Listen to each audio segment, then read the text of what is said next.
नमस्कार प्रिय दर्शकों, आज मैं हाजिर हूँ एक खास विषय को लेकर के, जो कि आपको यह बता दें। यह विषय माँ गंगा का एक अवतरण दिवस के विषय पर हमने आप लोगों के सामने प्रस्तुत करने का एक छोटा सा प्रयास किए हैं, जो कि यह जानकारी उत्तम ही नहीं सर्वोत्तम है, क्योंकि माँ गंगा का अवतरण दिवस 26 मई सन 2026 को पड़ने वाला आपका सुबह के 7:40 तक है। ध्यान रखिएगा, उसके बाद एकादशी हो जाएगा, तो हमें स्नान करने का, पूजा करने का जो भी मुहूर्त है वो सुबह 7:40 तक रहेगा।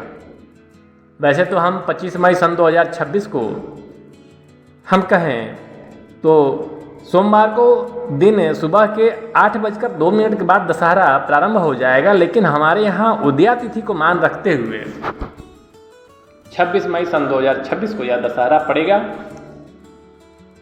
जिसे हम गंगा अवतरण दिवस भी कहते हैं। इस दिन माँ गंगा स्वर्ग से धरती पर उतरी, जिससे राजा भागीरथ के पूर्वजों का उद्धार हुआ।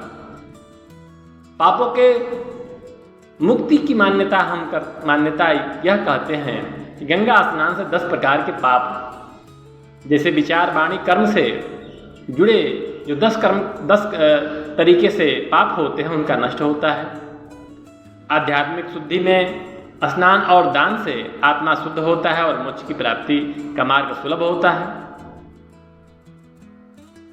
पर्यावरण की संदेश को देखें तो गंगा दशहरा हमें गंगा का निर्मल और प्रवाह को सुरक्षित रखने का एक जिम्मेदारी को भी याद दिलाता है।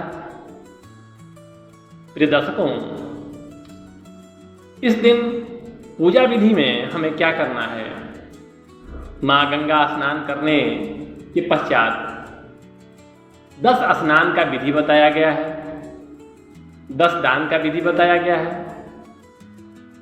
और गंगा स्नान करने के पश्चात हमें दान में 10 प्रकार के अन्न, फल इत्यादि का दान करना चाहिए। और माँ गंगा का जो मंत्र है, जो पूजन करते समय जिसका हमको मन ही मन जप करते रहना है, वह मंत्र है ओम भागीरथ्यै च विद्महे विष्णु पत्न्यै च धीमहि तन्नो गंगा प्रचोदयात्। भगवान श्री हरि के चरण से निकली माँ गंगा का यह मंत्र अति प्रिय है और बेहद लाभकारी भी है। अब हम 10 स्नान के बारे में बात करते हैं। 10 स्नान में हमको करना क्या होगा?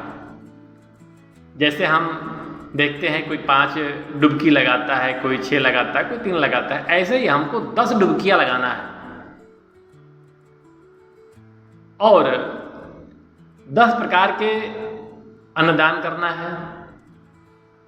और इस स्नान दान से आपके 10 प्रकार के पापों का नष्ट होता है। विचार, वाणी, कर्म से जुड़े 10 प्रकार के आपके दोषों का नाश हो जाता है। प्रिय दर्शकों, यह उत्सव काशी, प्रयाग और ऋषिकेश में खास करके उत्सव के साथ मनाया जाता है। कृपया आप इसका अवश्य लाभ प्राप्त करें, जो बेहद ही महत्वपूर्ण है, मनन करने योग्य है, मानने योग्य है। हमारे सनातन संस्कृति धर्म को लेकर के यह एक ऐसा उद्घोष है प्रिय दर्शकों, जो माँ गंगा सर्वत्र व्याप्त पूरे हमारे भारतवर्ष को एक इस तरीके से जोड़ कर रखी है, जो हमारी इस धरती की धरोहर है। इनका सम्मान, आदर हमारे हृदय में, हमारे जीवनोपरांत तक यह सदैव बना रहे। इस आस्था को लेकर के आप माँ गंगा दशहरा का पर्व को मनाएं। आगे के लिए जय श्री राम।